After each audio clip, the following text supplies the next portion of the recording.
देखते हैं अब इस साल केमिकल शेयरों में तगड़ा एक्शन रहा है।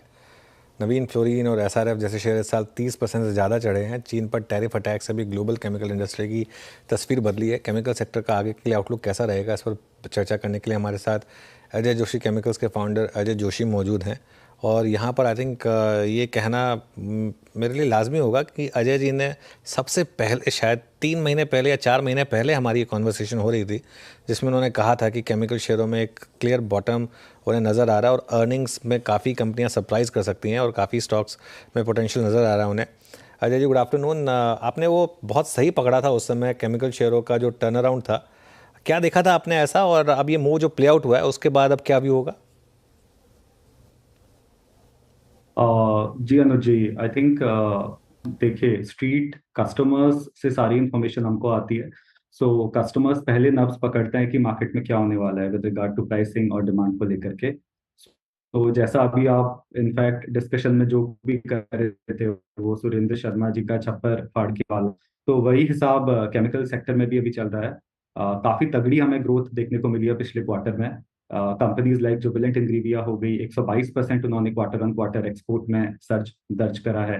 प्रीवी स्पेशलिटी हो गई, क्लीन साइंस, विनिति, इन सब कंपनीज ने काफी अच्छा परफॉर्म करा है। सो जब यूएस चाइना का जो जियोपॉलिटिकल टेरिफ वॉर चल रहा था, तो यूएस के कस्टमर्स ऑलरेडी शिफ्ट होना शुरू हो गए थे। सो पर्टिकुलरली कस्टमर्स जिनको अंदेशा था, जिनकी चाइनीज सप्लाई डिपेंडेंसी बहुत ज्यादा है, सो ऑलरेडी उन्होंने फॉरवर्ड ऑर्डर्स प्लेस करना शुरू कर दिए थे इंडियन कंपनीज के ऊपर। सो इसका बेनिफिट अच्छा खासा इंडियन एक्सपोर्टर्स को मिला है। कंपनीज जुबिलेंट हो गई, फाइन ऑर्गेनिक्स हो गया, एसआरएफ हो गया, देन प्रीवी स्पेशलिटी हो गया, विनिति ऑर्गेनिक्स हो गया, इन सब कंपनीज को। और मौजूदा क्वार्टर में भी ये बना रहेगा। इस क्वार्टर में भी हमें रिकॉर्ड एक्सपोर्ट रेवेन्यू देखने को मिलेगा कंपनीज से। इनफैक्ट एग्रोकेमिकल कंपनीज भी जो यूएस मार्केट को केटर करती हैं, कंपनीज जैसे कि यूपीएल, जिनका यूएस से रेवेन्यू पिछले 2-3 साल में काफी ज्यादा बढ़ा है, उनको काफी अच्छा फायदा देखने को मिलेगा। क्योंकि अब ट्रम्प साहब ने इतने ज्यादा टैरिफ लगा दिए हैं चाइना पे कि बेसिकली उनका ट्रेड करना इम्पॉसिबल हो गया है। सो काफी कस्टमर्स जो सिचुएशन को देख रहे थे कि अब क्या होगा, वो भी अब इंडिया की तरफ शिफ्ट होना शुरू हो गए हैं। सो ये कहते हैं ना, दो बंदरों की लड़ाई में बिल्ली का फायदा। तो यूएस चाइना की जो जियोपॉलिटिकल वॉर चल रही है, इंडियन केमिकल कंपनीज ने काफी अच्छा फायदा उठाया है। हम्म। अच्छा अजय जी, ये गुजरात एल्कलीज को आपको ट्रैक करते हैं क्या? इसमें भी बड़ा एक मूव आया 661 पे पिछले, आई मीन लगभग इसमें 30% का स्विंग आ चुका है। इन्होंने भी अपने नए प्लान से डिस्पैच शुरू कर दिए हैं। इस पर आपका टेक?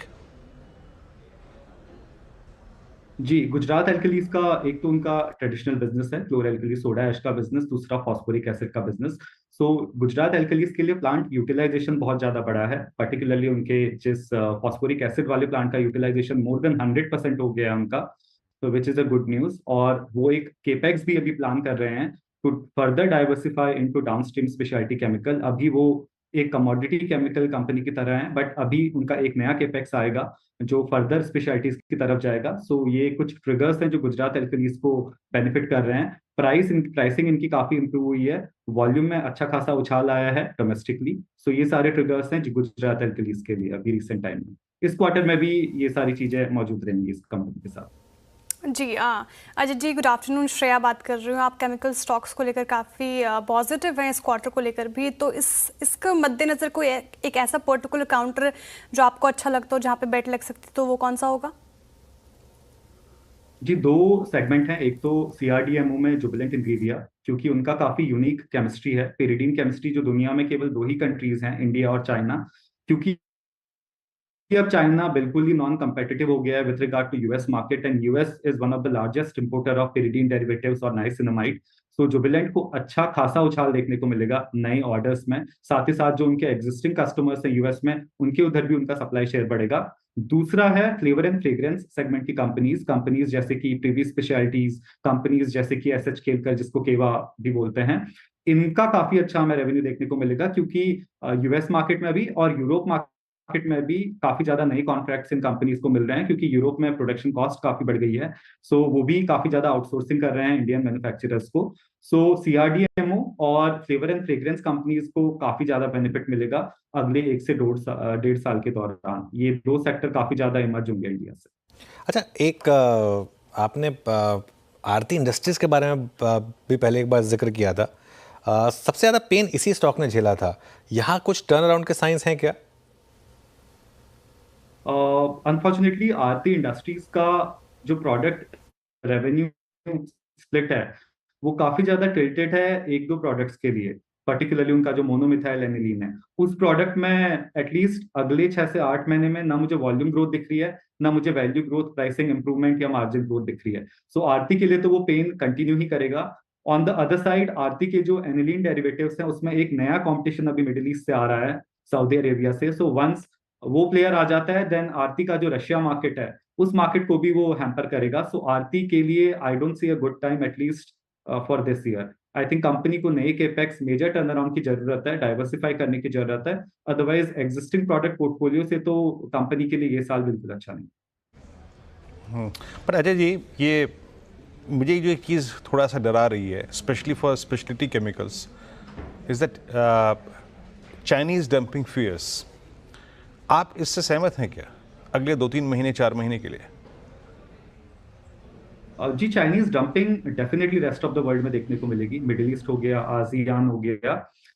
मगर इसमें एक डेवलपमेंट जो और हो रहा है वो है यूरोपियन यूनियन और इंडिया का ट्रेड एग्रीमेंट। अगर वो ट्रेड एग्रीमेंट हो जाता है तो Europe is a big consumption centre chemicals का, जहां चाइना फिर डंप नहीं कर पाएगा वहां भी इंडिया को एडवांटेज मिलेगा। सो अगर यूएस और Europe market Indian chemical exporters capture कर लेते हैं देन चाइनीज डंपिंग उनको अफेक्ट नहीं करेगी। But Chinese dumping definitely affect करने वाली है एग्रोकेमिकल एक्सपोर्टर्स को जो लैटिन अमेरिकन कंट्रीज में एक्सपोर्ट करते हैं, Brazil and all those consumption centres, क्योंकि अमेरिका के बाद सबसे बड़ा कंजम्पशन सेंटर जो है एग्रोकेमिकल्स का वो लैटिन अमेरिका ही है।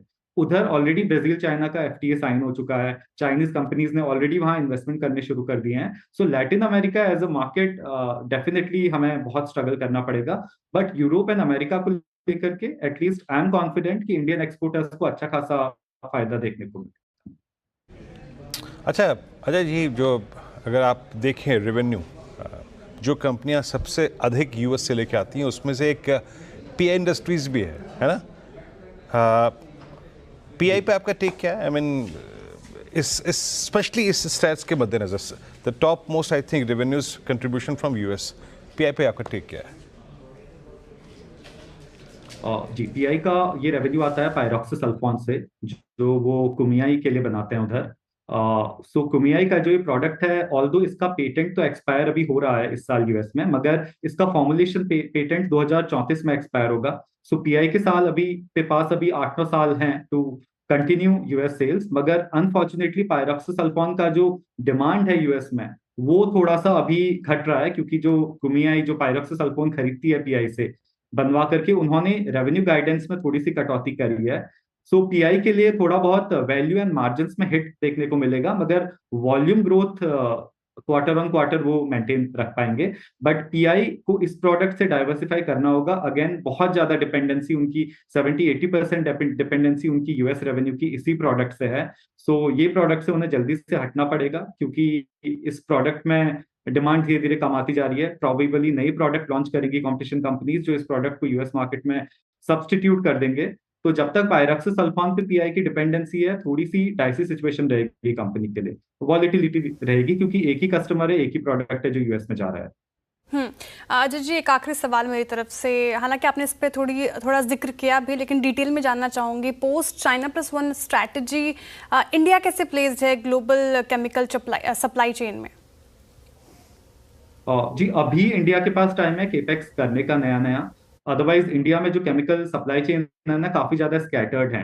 हम लोग लेट से आलू नहीं उगाते हैं, but we make boiled potatoes, French fries बनाते हैं, उसके लिए बॉइल्ड आलू हम लोग इंपोर्ट कर रहे हैं। सिमिलर एनालॉजी आप केमिकल्स में लगाइए, रॉ मटेरियल्स हमारे पास है नहीं, बीच के कुछ केमिकल हम बनाते हैं, फिर वापस एंड के केमिकल्स हम इंपोर्ट करते हैं। सो आई थिंक अब इंडियन कंपनीज को केपेक्स करना होगा right from the beginning to the end of the chemicals value chain. Replicate करना होगा चाइनीज मॉडल, जिस हिसाब से चाइनीज कंपनीज इतनी कॉम्पिटिटिव है आज के टाइम में, वही मॉडल इंडिया अगर रेप्लिकेट करेगा, और वो केवल केपेक्स से होगा। हमारी कंपनीज को इन्वेस्ट करना होगा, Plus, our government needs to invite foreign players, Middle Eastern companies, US companies, European companies, कि आप इंडिया में इन्वेस्ट करो। अभी तक की सारी कंपनीज चाइना में ही केपेक्स करती थी, but with the new geopolitical dynamics अगर इंडिया में ही कंपनीज इन्वेस्ट करेंगी केपेक्स में, सो डेफिनेटली इंडिया इज एक एक्सपोर्ट हब की तरह भी उभरेगा, जहां local as well as MNC companies supply hub की तरह से यूज कर पाएंगी। क्या कहा आपने? हम बॉइल्ड एग इम्पोर्ट, बॉइल्ड आलू इम्पोर्ट कर रहे हैं? मैं थोड़ा सुन नहीं पाया था उसको। जी अनुज जी, एनालॉजी ये है कि जैसे केमिकल्स में ना हमारे मेन रॉ मटेरियल्स हम लोग नहीं बनाते हैं, रॉ मटेरियल हम इंपोर्ट करते हैं, बट बीच के कुछ केमिकल बनाते हैं। सो मैं ठीक है। एनालॉजी कनेक्ट कर रहा था कि अगर हम फ्रेंच फ्राइज बनाते हैं तो India is like a country जो आलू इंपोर्ट कर रहा है, तो आलू हमें उगाना पड़ेगा इधर, केमिकल्स के रॉ मटेरियल बैकवर्ड भी हमें बनाने पड़ेंगे इधर, तभी हम लोग कॉस्ट कंपेटिटिव हो पाएंगे। वैसे फ्रेंच फ्राइज नहीं खाने चाहिए ज़्यादा, वो थोड़ा सा अनहेल्दी होता है और मेरे बच्चे बहुत खाते हैं, मैं उन्हें बोलता हूँ, तो ये एनालॉजी दूंगा बट अनुज जी, उनको। पैसे फ्रेंच फ्राइज से ही आती है ना, बॉइल्ड आलू से कहाँ पैसे बनता है। हाँ वही, नहीं वो तो है खैर। अरे वो आजकल तो कुछ नया शुरू हुआ है, वो आ- आलू को ऐसे वो घुमा के उसको कुछ तेल में डाल के उस पर अलग अलग मसाला डाल के वो एक आलू 150 रुपये का बिकता है, तो खैर वो भी चाइना से ही आया है। जब मैं हाँ, चाइना वो- जाता था 2021-22 में, उधर बहुत पॉपुलर होता था वो। चाइना में दिमाग, चाइना में ही है सबसे ज़्यादा, वही दिमाग लगाते हैं। अब मतलब हमारी होली के पिचकारी गुब्बारे भी चाइना ही बना रहा है, तो दिमाग तो है वहाँ पे, इसमें कोई डाउट नहीं है। चलिए अजय जी, बहुत बहुत शुक्रिया आज हमारे साथ जुड़ने के लिए और इन सब स्टॉक्स पर टॉपिक्स पर बात करने के लिए।